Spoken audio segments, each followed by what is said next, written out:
For over 34 months, Russia has been at war with Ukraine, and today we want to examine the military situation there. I'm Julian Röpke, and this is BILD Situation Room. And we're starting once more with the map illustrating Ukrainian attacks on key strategic Russian targets. In just the past 3 weeks since the start of the year, at least 18 targets have been attacked here. And we already shared this map yesterday, which does an excellent job of illustrating just how far away some of these targets are from Ukraine, namely distances exceeding more than 1,000 kilometers. What is not visible here, however, and what we absolutely need to address again, is of course that it's challenging and requires many prerequisites to even begin tackling all these goals. Namely, the Russian air defense needs to be disabled. We also saw in yesterday's videos that, of course, in every city and at every critical infrastructure and military facility, there are Russian anti-aircraft devices present. However, they are, of course, quite far away. Along the route leading there, directly surrounding Ukraine, in this specific region, Russia has positioned a large assortment of guns and missile systems or had them stationed there before. However, over the last years, you have to say Ukraine has continuously destroyed one thing after another there in order to have the opportunity to, so to speak, surpass Russia's air defense, enabling them to break through effectively using their own sophisticated drones. And this work is currently being continued by Ukraine. We have a video that shows us quite well that in the Bryansk area, which is right here at the border with Ukraine, that in the Bryansk region even now, right now, additional air defense systems are being deployed by the Russian side, but they are also being attacked by the Ukrainian side. And we have another relatively intriguing and interesting attack by an FPV drone, which is, however, active in the Bryansk region of Russia. Quite obviously, these tracks you see here, these track marks on this field, were previously discovered by a surveillance drone, probably a Mavic or a fixed wing, meaning a larger one. And this drone also discovered that a system has established itself there, which is prepared to engage with the Ukrainian drones, especially large ones, to intercept those moving to Russia. What does the Ukrainian army do? It sends a small drone, too small to be shot down, namely an FPV drone, which is of course equipped with an explosive device and attacks this system. And we will see in a moment that it's a Tor M2 system, which is a relatively modern air defense system, equipped with missiles of the Russian army that has been deployed at this location in Bryansk, beyond the border, but now being attacked by Ukraine, and we can see it quite well. The system is currently active. Up here we can observe how the radar unit is rotating. Probably the entire system is ready or is prepared to release its missiles. That means if at this moment a larger Ukrainian drone were to make its way over this area within a radius of approximately 10 kilometers, it would definitely be detected by this system and subsequently also shot down. What do the Ukrainians do? As mentioned, they use a small drone and directly attack this system.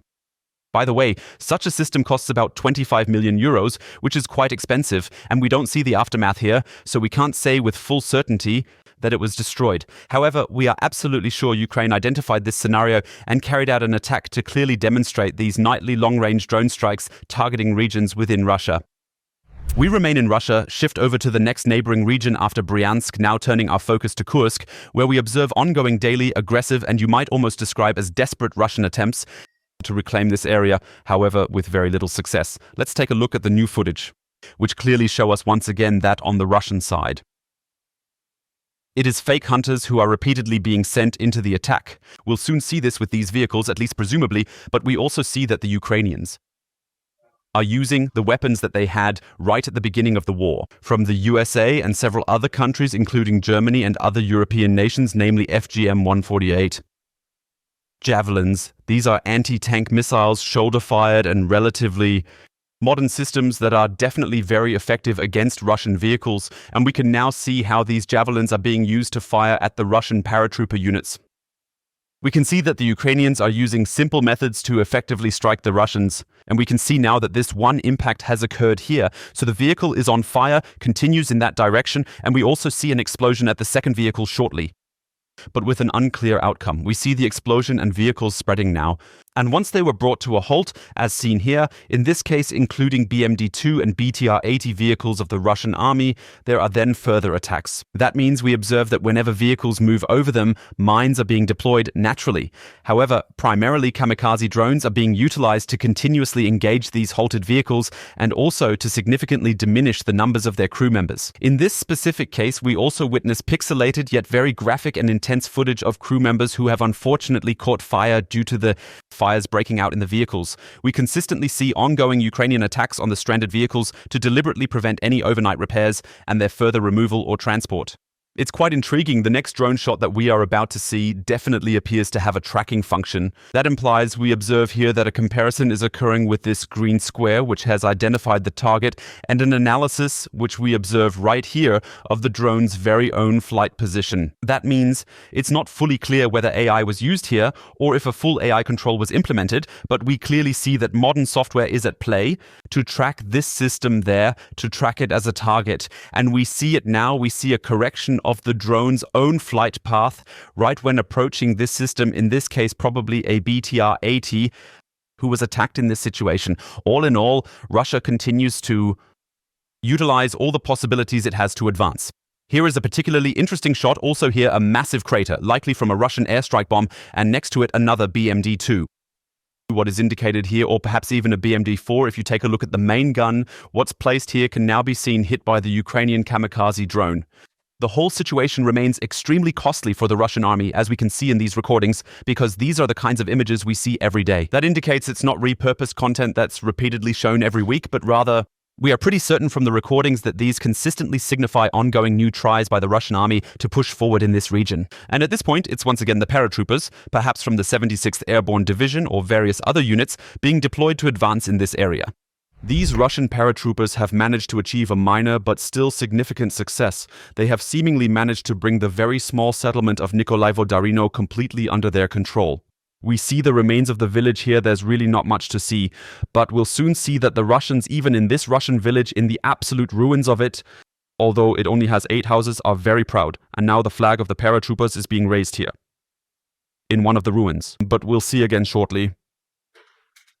When the view from the drone drops out, it really is an absolute, the smallest village with maybe around 20 inhabitants, which is also celebrated by the Russian army, that it has just been recaptured by them. So here we get to see it here, the Russian soldiers indeed, and all in all, maybe about 8 houses, if you look at the entire thing.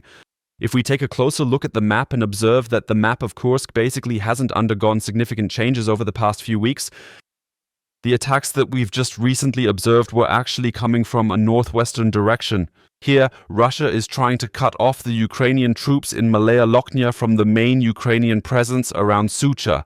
And what we have just observed, this particular conquest actually took place right in this location. So that was this very, very small village, as mentioned, called Nikolaevo-Darino, which is now under Russian control. Svertlikovo is a larger village in the vicinity, which used to have over 1,000 residents. This village remains under Ukrainian control, and if the Russians were to take it, things would start to get dangerous because the Russians would then be very close to this road, the access road to Sucha. However, it is not like that yet, meaning that Ukraine still has a very strong position here and does not even have to defend Sucha itself, because currently they are still about 15 kilometers away. We see it here on the map, you can see it quite well. So these are the 12 kilometers if we look at it, so that's almost 20 kilometers north of Sucha, where they are currently still standing. And defended here, this means it's still a very long task for the Russian army to advance further here. We are aware there was an announcement from President Putin stating that it should be resolved by the time Trump's inauguration happens on the 20th. January is supposed to be retaken already.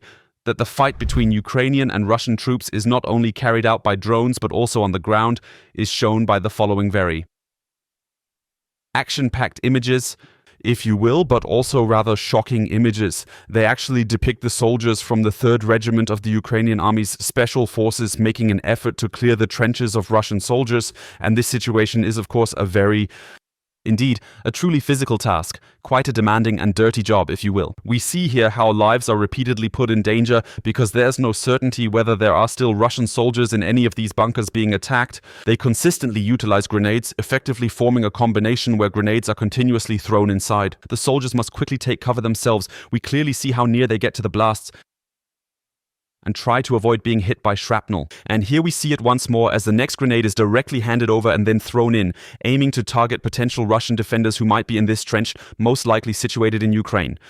To defeat them, we also see, which is quite interesting, that some of the soldiers have at least Western weapons, like the AR-15 type. also other weapons involved. That means they were at least equipped by Ukraine's Western partners, if not even trained in what they're doing there. But we see when it's often said that the Ukrainians are retreating or they don't want to fight anymore, that only applies to some extent. This only applies to certain units that have issues with infantry.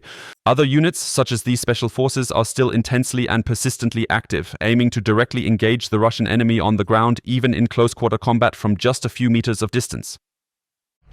We're looking further into Ukraine and notice an interesting and likely quite frightening phenomenon for Ukrainians, that the so-called fiber optic drones, so these new drones that Russia is deploying, which are no longer controlled by radio, but by fiber optic cables, are now being used far inside Ukraine. We are still in the Donbas region, yet we are already quite close to the borders of the Oblast Zaporizhzhia and Dnipropetrovsk. We see footage from near the village of Novi Koma. Novi Koma, which is a village north of Velika Novosilka, and yes, we'll look at it on the map shortly, which is still heavily contested, and we see this typical view. Once down there, this FPS 30, we've seen it in various other views, particularly from the Russian army, but also the noticeable lack of flickering as the drone continues to fly right up to its intended target without showing any interference. This strongly suggests it's a fiber optic drone, and the Russians confirm it's a fiber optic attack. And here we can see how a BMP-1 of the Ukrainian army is being attacked.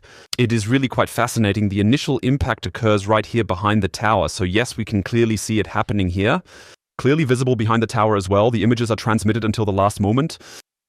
And now we will see a second approach to the BMP-1 in a moment. And what's interesting is, first, we haven't seen any fire yet. That means we don't see that the first led to a catastrophic explosion.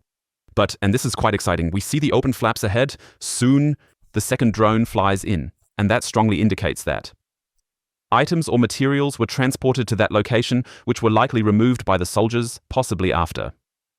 The mobility was significantly restricted or the vehicle was rendered out of order. Regarding the engine from the first drone impact, it means we now see the second Russian drone approaching exactly there. Also impressive and also frightening how precisely these drones can aim into this empty space. Soon as we'll see, the situation shifts from the surveillance drone to a fire.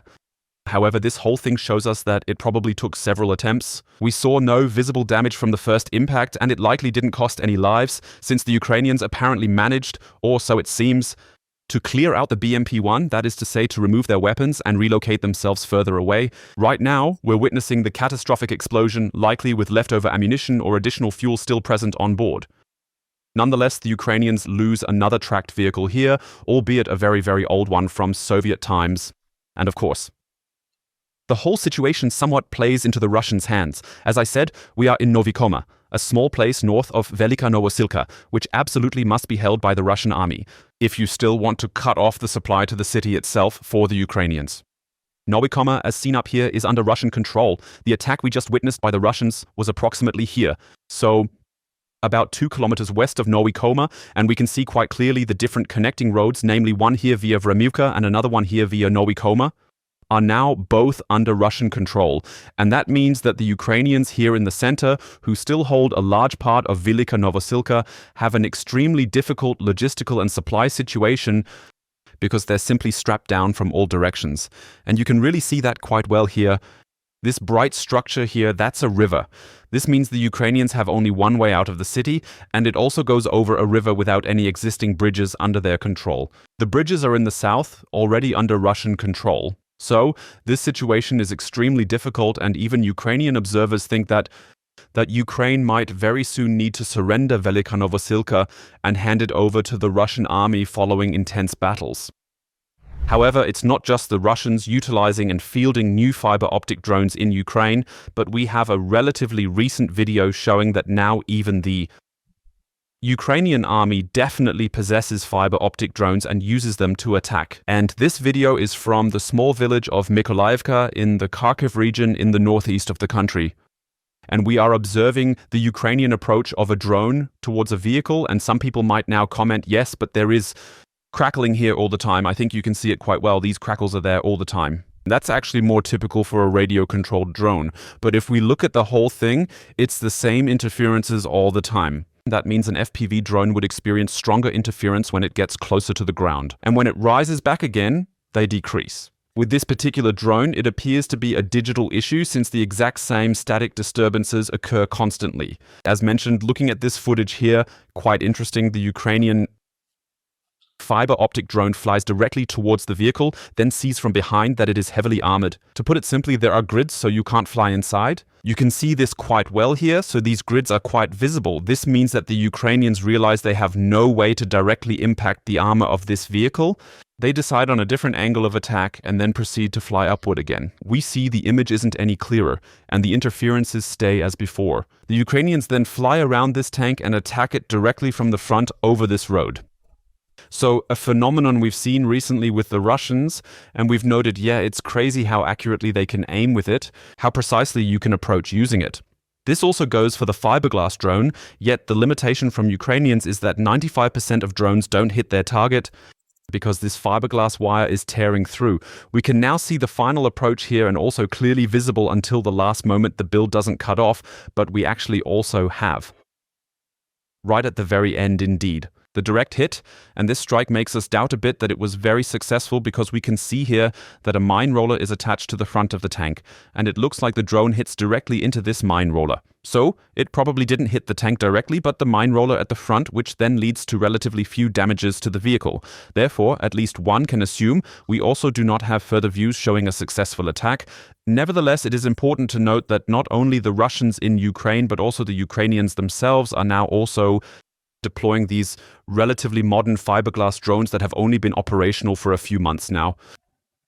Let's stick with the topic of drones for a moment, but let's return to the, if you will, regular FPV kamikaze drones with radio control and see that these are also being used in the southern parts of the country, namely in the Zaporizhzhia region.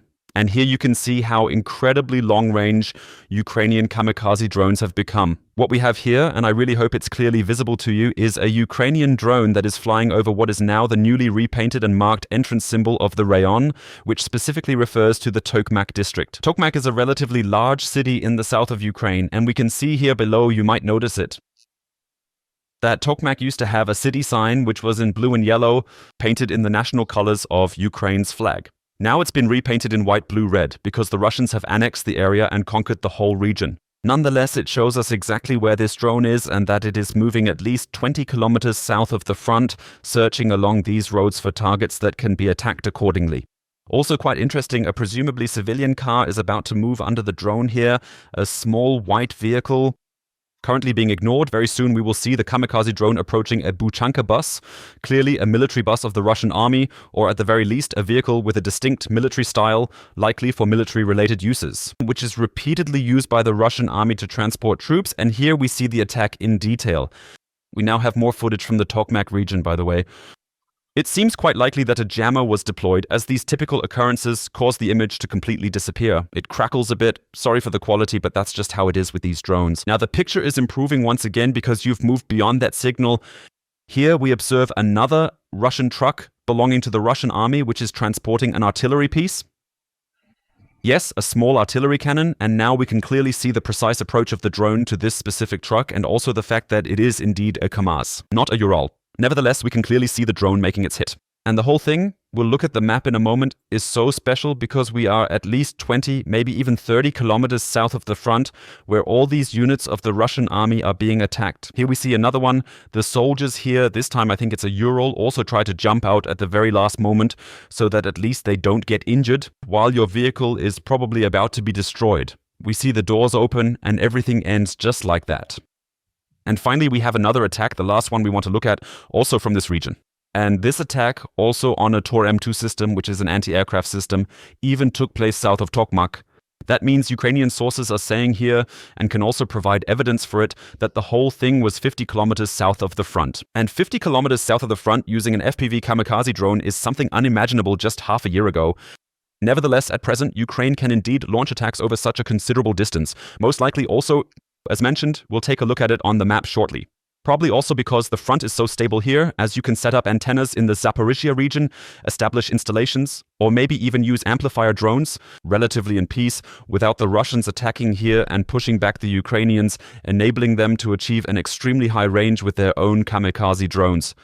We'll also look at this attack on the M2 system target, as mentioned, south of Tokmak, 50 kilometers away, and that's something, yes, As mentioned earlier, something relatively new. We see that the system is not active. When we zoom in shortly, the Ukrainians will kindly mark it once more, highlighting the radar unit in yellow and the missile silo in bright red. And we can see here the target approach works, and we can quickly go over it again. So, as I said, the radar unit in this case is folded down, but it can rise up and is then active. And over here we have the hatch or access door that would open up, allowing the rockets to be launched from this specific point through the opening into the air. In other words, the Ukrainians are quite proud that they have the ability to attack systems with a range of about 25 kilometers, and that a position 50 kilometers behind the front lines is hence a relatively significant achievement for the Ukrainians, and the Russians are well aware of that fact. That even further south of Tokmak, as we analyze the situation, they are no longer secure from Ukrainian attacks anymore. Earlier, as I mentioned, we were in Kharkiv, situated in the northeast, and in Donetsk within the east region. We are currently in the Zaporizhzhia region, and we can clearly observe that the initial attacks we've noticed have occurred in this specific area to the north of Tokmak, where the Tor M2 system was targeted in the south of Tokmak. And here we can observe quite clearly that's 53 kilometers. This means we are located somewhere between 20 and 50 kilometers, possibly as far as 60 kilometers away from the current front in the Zaporizhzhia region. In conclusion, let's take another detailed look at the operations of the mobile anti-kamikaze drone teams within the Ukrainian army. And this time, we're not talking about those small drones we just saw, but we're talking about the large Geran 1 and Geran 2 drones of the Russian army, which are repeatedly sent to Ukraine at night, often in dozens at a time, with their range of approximately 800 kilometers, allowing them to reach nearly the entire territory of Ukraine. And we can see here how a mobile team operates. The Ukrainians, namely we see down there, that's a pickup truck, an off-road vehicle. We see here the Ukrainian soldier, and we see here an M2 Browning, a heavy machine gun, which is deployed on this pickup truck to specifically target and shoot at drones. Furthermore, it's particularly important to observe the two headlights positioned right here, which are directly shining over in that direction, where the drone flies along and everything comes together. This unit with its fire manages now quite soon. We also see, quite interesting, one last thing to add. This screen here, that means nowadays we also have help from computers, that's digital support. We observe the soldier looking in, and shortly we will have the chance to fully see the view from that screen as it's presented in the wide angle. Now we see it as the Geran 2 drone is flying towards us. You can spot it on the right, we'll see it better in a moment. So it flies in that direction and the shooter aims slightly ahead so that you hit the target successfully. Now we observe the crash, and what's intriguing is its notably brief duration. That's it. Now the drone has crashed. It's now here on the field, and like a plane, it just falls down. But if we take a closer look at the time between the impact and this crash, then that's maybe only around 2 seconds at most. That means this drone was flying at merely 50 meters altitude, which makes it a particularly interesting development and a very notable advancement for the Russians, who have managed to make these Geran 2 drones now fly at a height of 50 meters above the ground to reach their targets 800 kilometers further west. Here we are witnessing the drone crash. The soldiers are heading there now to thoroughly inspect the entire situation. And now at the end we have two relatively good images that show us what the technique looks like. This is the Geran 2 the next day. As I said, it fell up front here.